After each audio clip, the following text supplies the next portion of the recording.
Bismillahirrahmanirrahim. Assalamu alaikum. I hope all of you are fine. I am your teacher Amna Ahmad and I welcome to all of you in my class. My dear students, as you know, we are reading about chapter 2, that is human respiratory and circulatory system.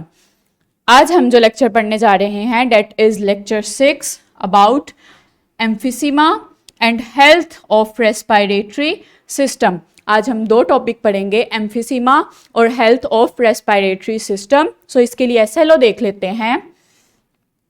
Describe respiratory illnesses, asthma, emphysema and pneumonia and how they are affect lungs.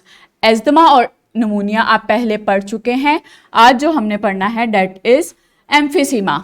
Next SLO is identify practices that help keep the respiratory system healthy. हमने क्या देखना है, हमने आज सीखना है emphysema क्या है और वो किस तरह से लंग्स पे इफेक्ट करता है डिसऑर्डर. इसके बाद हमने देखना है कि हम अपने रेस्पिरेटरी सिस्टम को किन किन तरीकों से हेल्दी बना सकते हैं. सो इससे पहले हम एक एक्टिविटी कर लेते हैं. Here is a picture.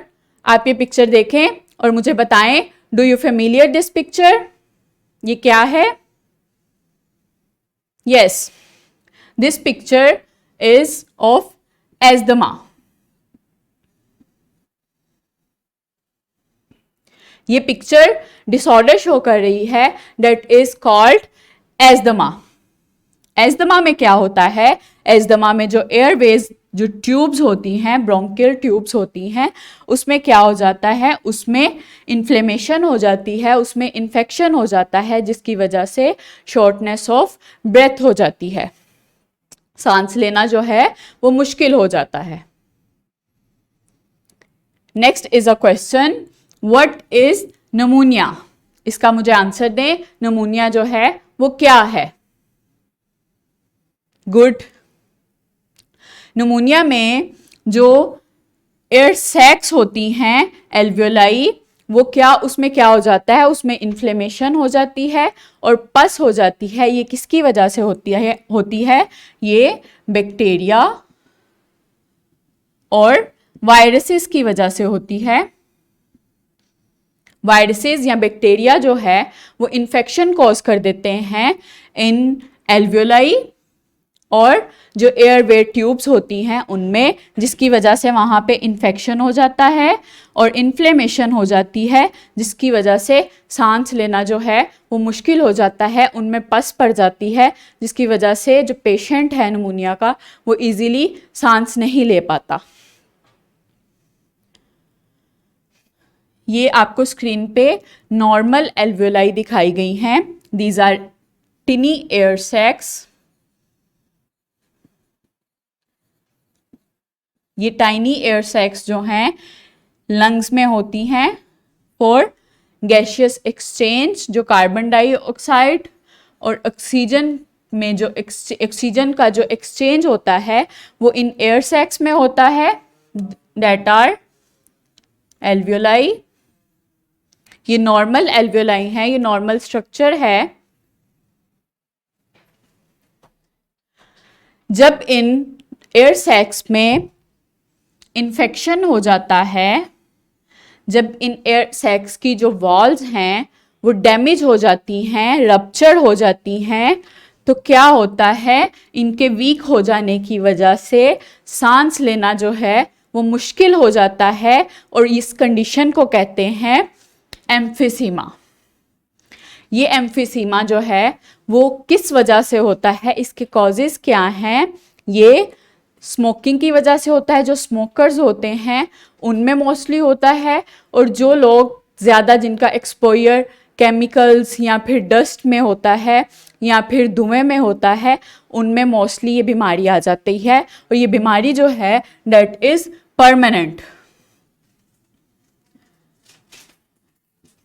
ये जो लंग की कंडीशन है ये परमानेंट ऐसे हो जाती है, जिसकी वजह से पेशेंट्स में जो है वो शॉर्टनेस ऑफ ब्रेथ हो जाती है. इसके कॉजेज देखते हैं. First one is smoking. Next is जो स्मोक हो जाता है डेट इज एयर पोल्यूशन।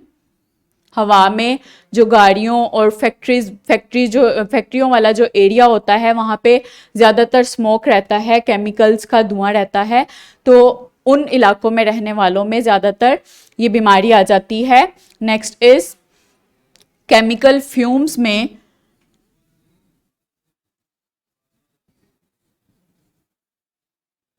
जो लोग काम करते हैं केमिकल्स के साथ ज़्यादातर, या फिर डस्ट में जो लोग काम करते हैं ज़्यादा, तो उनमें ये बीमारी जो है वो कॉज होती है। प्रिवेंटिव मेजर्स क्या हैं? क्विट स्मोकिंग,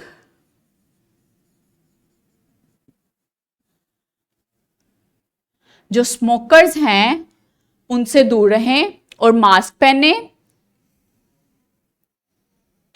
जो केमिकल फ्यूम्स में काम करने वाले लोग हैं या डस्ट में या फैक्ट्रीज में काम करने वाले लोग हैं वो अपने मुंह पे मास्क पहने। तो इस वजह से आप एम्फीसीमा से बच सकते हैं। These are preventive measures of emphysema. Next देखते हैं हेल्थ ऑफ रेस्पिरेटरी सिस्टम। किस तरह से रेस्पिरेटरी सिस्टम की जो हेल्थ है वो मेंटेन कर सकते हैं हम, वो क्या क्या तरीके हैं जिसकी मदद से हम अपने रेस्पिरेटरी सिस्टम को हेल्दी बना सकते हैं। क्विट स्मोकिंग, जो स्मोकिंग की वजह से मोस्टली जो लंग कंडीशंस हैं, जो डैमेज ऑफ लंग्स है, जो लंग्स के टिश्यूज़ हैं वो डैमेज हो जाते हैं। डिफरेंट इन्फ्लेमेटरी जो कंडीशंस हैं वो स्मोकिंग की वजह से होती हैं, लाइक ब्रोंकाइटिस, एस्थमा वगैरह। तो quit smoking. Next is avoid crowded places. जब बहुत ज़्यादा जो फ्लू वाला सीज़न है वो स्टार्ट होता है तो अवॉइड करना चाहिए क्राउडेड प्लेसेस से, और या फिर मास्क पहनकर क्राउडेड प्लेसेस में जाना चाहिए।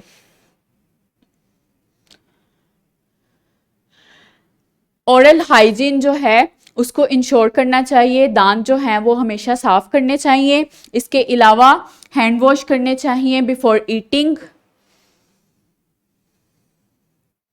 और ब्रीथिंग एक्सरसाइजेज जो हैं वो करनी चाहिए जिसकी वजह से ऑक्सीजन रिच एयर जो है वो लंग्स में ज़्यादा से ज़्यादा जाएगी और लंग्स को जो है वो हेल्दी रखेगी।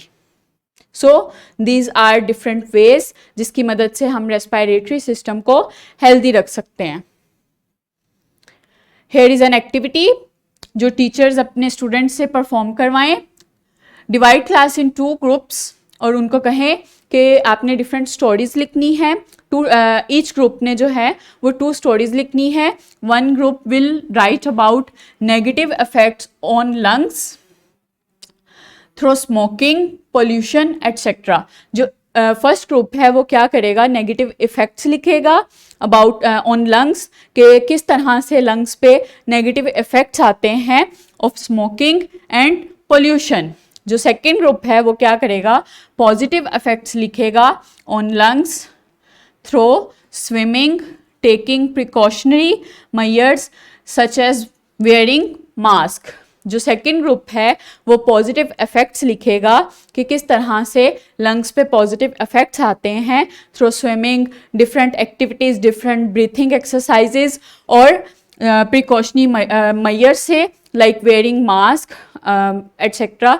ये आपने डिफरेंट इफेक्ट्स लिखने हैं, नेगेटिव और पॉजिटिव इफेक्ट्स लिखने हैं 2 ग्रुप्स ने, और इसको क्लास में एज अ स्टोरी जो है प्रेजेंट करना है। रैप अप करते हैं लेक्चर को। फर्स्ट वन हमने पढ़ा emphysema. Emphysema is a lung condition in which air sacs like alveoli in the lungs are damaged. जो एम्फीसीमा है उसमें क्या होता है, जो एयर सैक्स हैं, जो एल्वियोलाई हैं, वो डैमेज हो जाती हैं।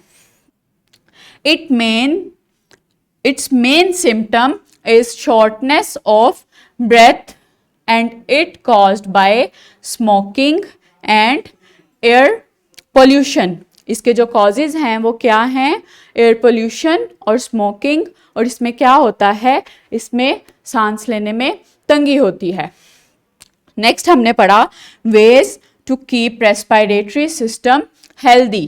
क्या क्या तरीके हमने पढ़े, quit smoking, wear mask in crowded places. इसके अलावा हमने क्या पढ़ा, ब्रीथिंग एक्सरसाइजेस करनी चाहिए और अपने ओरल हाइजीन को जो है वो बेहतर बनाना चाहिए। So here is an assessment on 2 SLOs जो हमने आज पढ़े। Describe respiratory illness, asthma, emphysema and pneumonia and how they affect lungs. Next was identify practices that help keep the respiratory system healthy. जो 2 SLO पढ़े उन पे ये assessment है।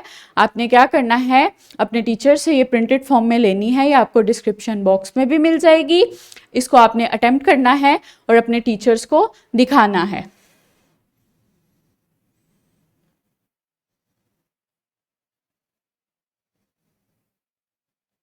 Next is homework. होमवर्क में आपने क्या करना है, make a comparison table among causes, symptoms and preventive measures of asthma, pneumonia and emphysema. जो 3 डिसऑर्डर्स आपने पढ़े, एस्थमा, निमोनिया और एम्फिसीमा, उनमें एक कंपैरिजन टेबल बनाना है जिसमें आपने कॉजेज लिखने हैं तीनों के प्रिवेंटिव मेजर्स लिखने हैं और तीनों के सिम्टम्स लिखने हैं। I hope now are you able about describe emphysema and different ways to keep your respiratory system healthy. Thank you so much. Allah Hafiz.